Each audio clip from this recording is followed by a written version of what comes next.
Would you trust your life in the 4 opposable thumbs of a baboon? Well, if you were aboard a train bound for Cape Town in the 1880s, there's a good chance that was exactly what you were doing. Meet Jack the Signalman. A baboon responsible for preventing trains from crashing into each other.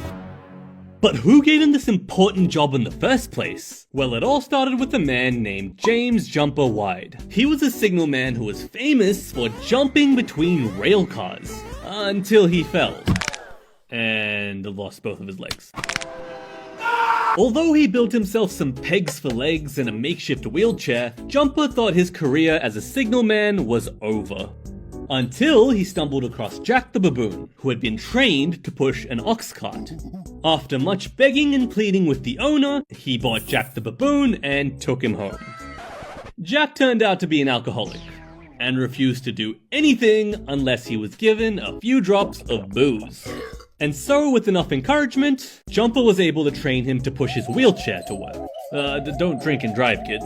Jack would watch Jumper hard at work at the levers every single day. Approaching trains would blow a certain number of whistles, which corresponded to the track they wanted to be transferred to. And Jumper would hobble around with great difficulty and set the right levers for the train. And just by observing, Jack was able to learn and memorize these sequences. It didn't take long till Jumper let him try flipping the levers himself, and soon, Jumper had given the monkey full control.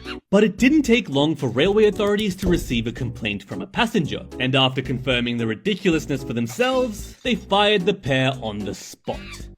Jumper pleaded with authorities to let Jack prove his abilities, and after harassing them for days, they eventually agreed to give him a chance. And Jack's performance left them speechless.